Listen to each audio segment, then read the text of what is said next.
Hello, everyone, and welcome to our Saturday's Hangout on Air. You're at the Law of Attraction Club on the web at theloaclub.com. I'm Mary Beth, and I'll be facilitating your questions today for Tara. And I usually do the channeling on Tuesday.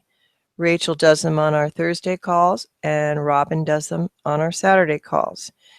So welcome, and if you would like to get notified of our free guest member calls, which we have about once a month or so, there'll be a link on your screen for our subscription page to get invites to these free guest member calls. So I'll be giving you a little more information at the end of this hangout. And so we're going to welcome Robin and Tara now. So over to you.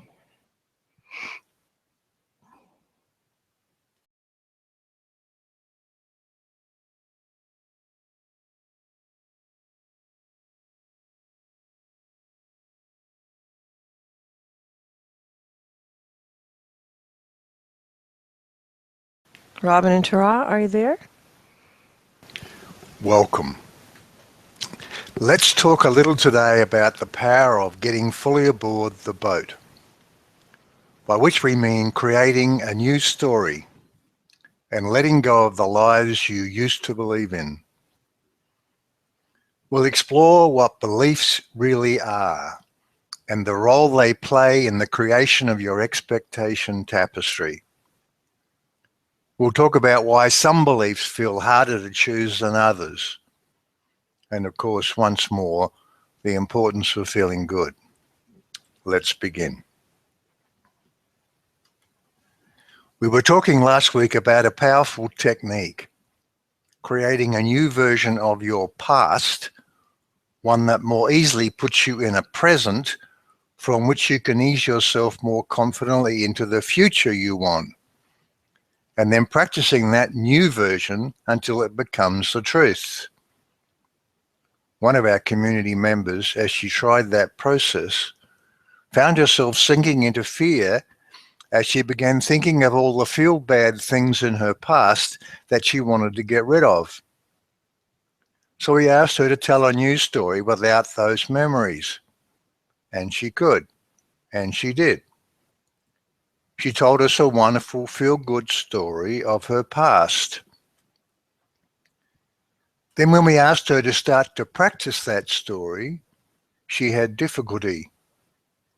She described this new version with words like made up and not the same as the real story. Can you see what's going on here? She was holding on to that old past as fact, and she was seeing her new version as fantasy. And of course, we understand that. When you spend a lifetime, hundreds of times a day, practicing that what is the truth, and you have to deal with it, it takes a little focus. Well, maybe a lot of focus. To step away from that and see yourself as the author of this story of yours. But you can, because it's all made up. It's all fiction, and you can rewrite it. This week we came across this from Abraham. You don't want to get too heavy on noticing what's coming, because then your notice of what's coming is dominating your vibration. This is such a simple concept, but a delicate balance. And you just get better and better and better at it, you see. A lot of you watch The Wire Walker and you think, good for him, I never want to do that. And we say, and yet you're doing that with your vibration. It's a delicate balance. It takes practice and you'll get better at it. And if you're lazy, you'll never get better at it because you let what comes control your vibration instead of controlling your vibration, which brings what comes. Feel the difference. When you react to what's happening, That creates an environment that brings more of that. Your singular work is to create an environment that brings in good stuff. We would say, yes, lighten up about what seems to be coming and what's happening now. And in this exercise we're describing, we're going further and saying, also lighten up about what was. All of this is up to you to choose here and now, and now, and now. Abraham says, if you're lazy, you'll never get better at it. We have used words like, if you continue to indulge yourself, and if you always think the way you've always thought, you'll always get what you've always gotten. We say, choose to start the process of thinking differently. We promise you that you can. Watch how you're holding things. Practice being the observer of your thoughts and start to make your new story your true story. Some things are going to feel easier to create than others. Why is that? Well, here's a simple statement of fact. It's as simple to create a galaxy as a hot meal, but it may not be as easy. Let's pick apart these two different sorts of creation to see what's similar and what's different about them. And as we do that, our intention is to challenge you to let go of the way you normally look at things. We want you to start seeing things in a whole new light, as they really are, instead of the upside-down way they appear to be in your space-time world. If you can begin to get your mind around this, you'll never again look at things in quite the same way. Before we start, let's revisit the facts of life. The nature of things, you, all that is, the law of attraction. All of this is logical and elegantly simple. However, choosing what you want and creating it can be difficult or easy. It's what you make it to be, because you are not only creating your world, you're also creating how you create. As soon as you stepped away from the totality of all that is, as soon as you began to experience things as an individuated consciousness, you entered the realm where everything is your creation. The only absolute principle at work here is that energy flows inherently in such a way that even as you create you, a matching context appears around you. It is the stage on which your story plays out, in infinite versions without limit. When you choose to go right at the fork, an equally valid version of you goes left. Both versions exist, although by the current nature of your consciousness, within each version of reality, you mostly perceive only one. Right now, you're probably aware of only one version of you. And you don't have to try to visualize all those other versions. All that's important to know here is that as you make a new decision, you step into a new version. And a matching version of everything and everyone wraps itself around you. What that looks like is our classic definition of the law of attraction. You attract into your experience, unique to you, moment by moment, that which matches the sum of your chosen beliefs and expectations. So now let's look at what you probably consider the easier of those two creation opportunities, the hot meal, in the light of what's really going on here. How do you go about it? Well, typically you would say you go to the refrigerator and get out the food. You go to your kitchen drawer for your knives and utensils. You slice and dice the food. You put it in containers for cooking and put it on the stove or in the oven. After the right amount of time, you put it on plates and serve it. That's the story. Now remember those words from above. You create everything moment by moment. The illusion you call reality seems like a physical world around you, and it seems like your senses tell you what is and where you are in it. But it is not so. For example, you probably think of your sight as receiving information about your surroundings. However, you'll be closer to the truth if you think of your sight as the projector of a movie. Your movie, the one you're creating, onto the screen of your mind. So let's look at what's really happening here. Your refrigerator does not exist. But when you walk into your kitchen, because you know it will be, there it is. You perceive it by creating it. You create it and everything else in your world on the fly. When you open the refrigerator door, there's the food, but only because you knew it would be. Everything appears and behaves as you know it will. The refrigerator keeps the food cold and fresh because that's what you believe about it. The stove and oven get hot when you turn them on, and the food changes as it heats up. You call that cooking. All of this happens because these are certainties you have stored away in your tapestry of expectations. So right about now, your autopilot mind may be yelling at you, this cannot be true. This world looks so real and flowing and continuous and solid. And yet it is true. This is the way you're creating it. You expect it to be this way, and it is. We promise you that if you did not have these beliefs, the refrigerator and the food would not be there.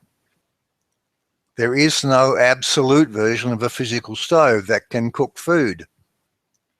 You and you alone bring all of this into existence moment by moment. This is how powerful you are. So now let's look at creating a new galaxy or two.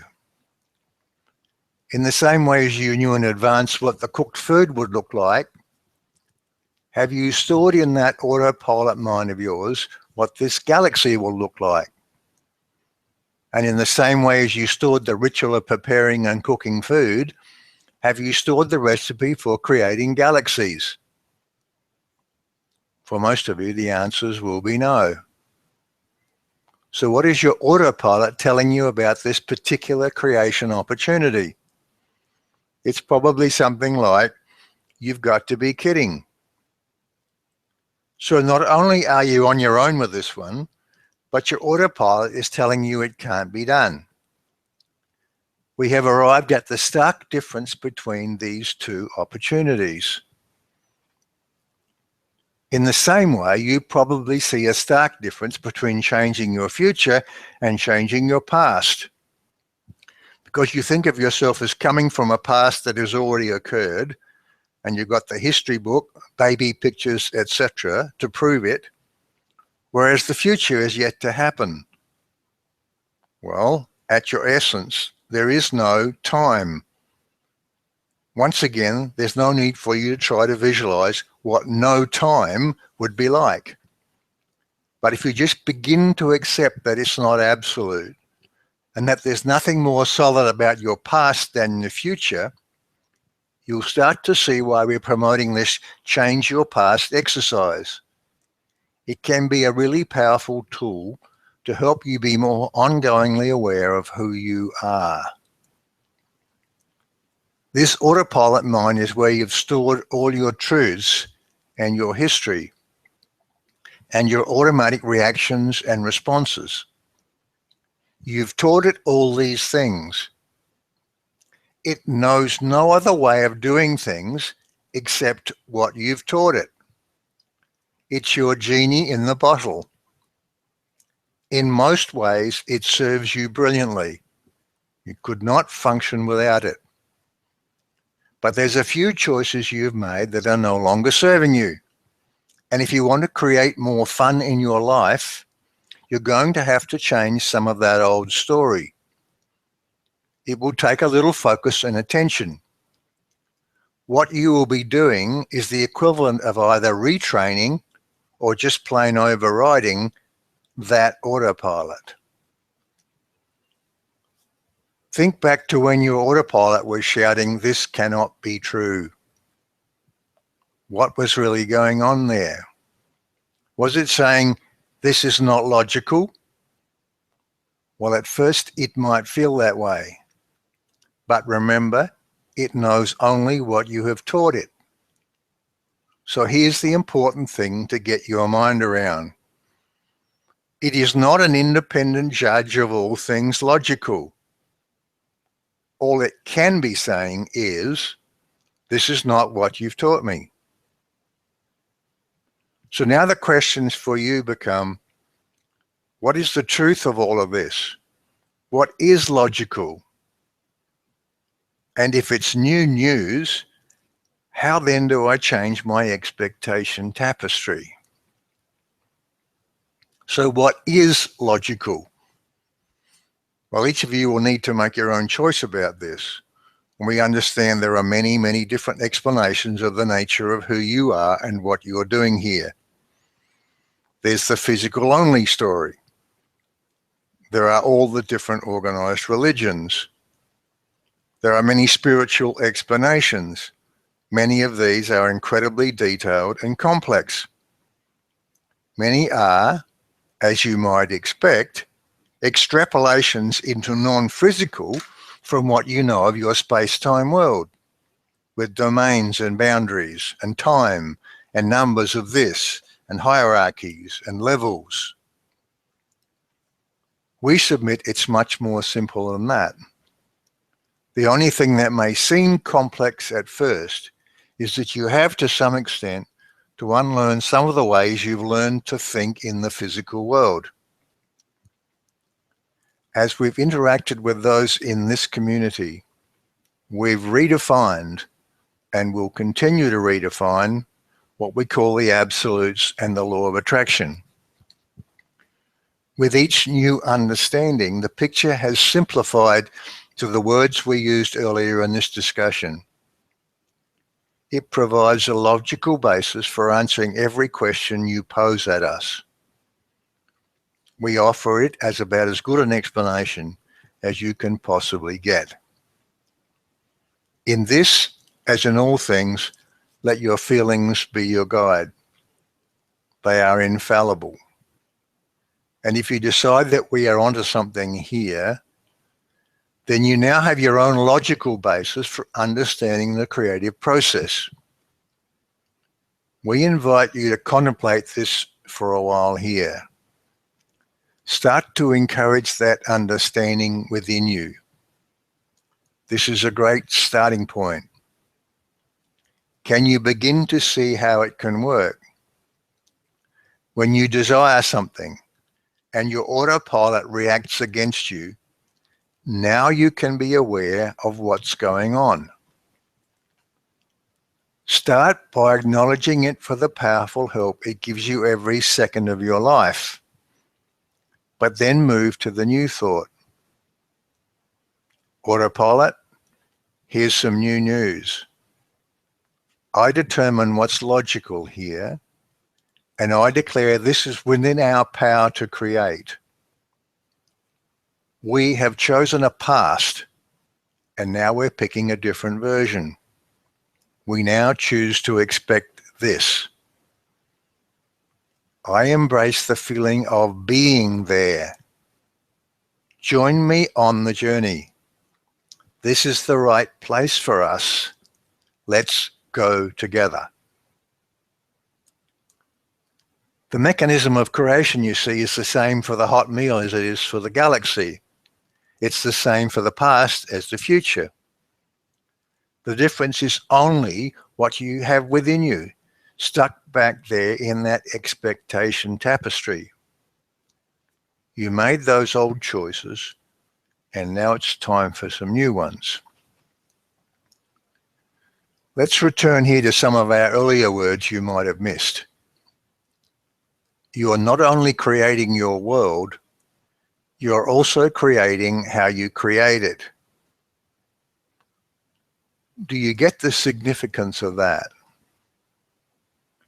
You are not only playing the game, you're creating the rules.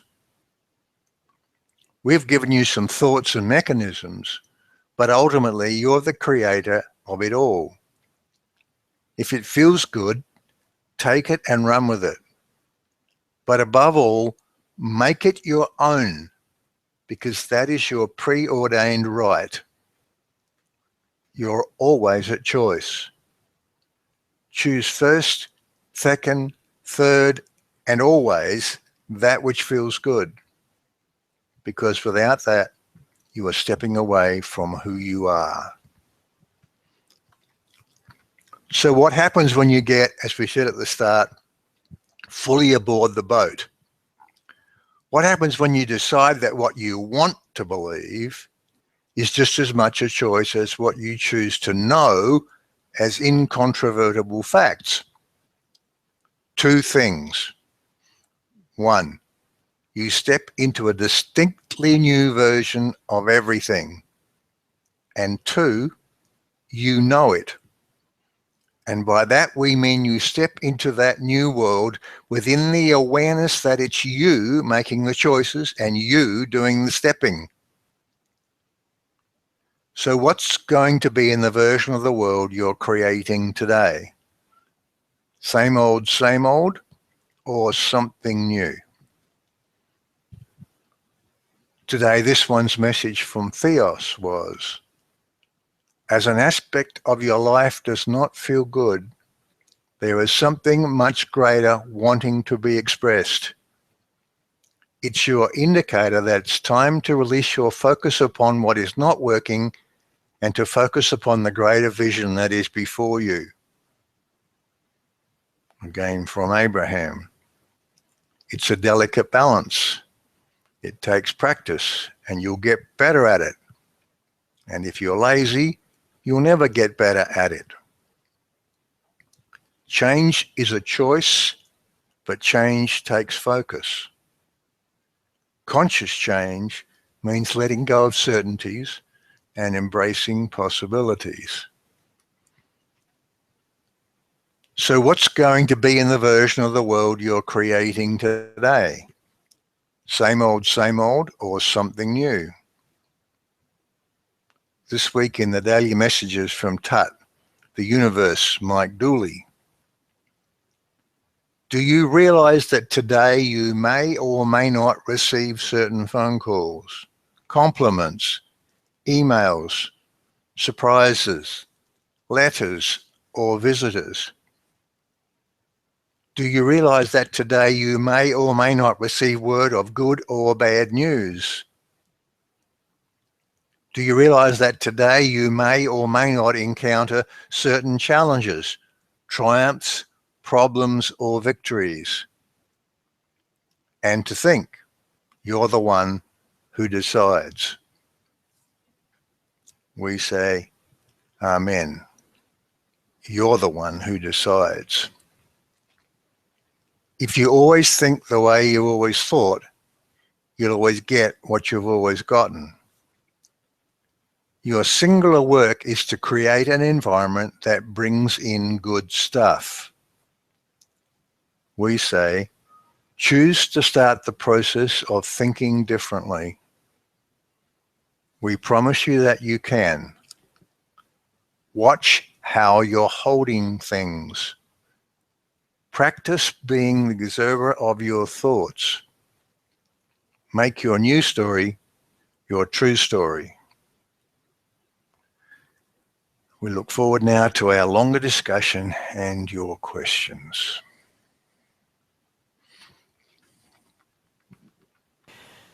This hangout on air was our introduction to the theme for the week.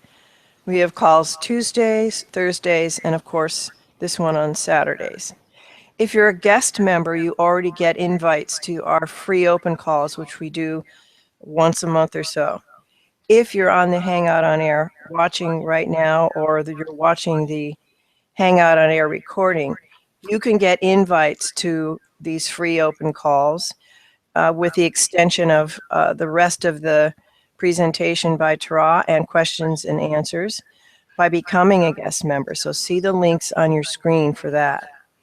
And if you'd like to join us as a member 3 times a week and really start to get this deep down in your bones, so to speak, you can become a member. And so there will be pop-ups about that on your screen as well. So remember to press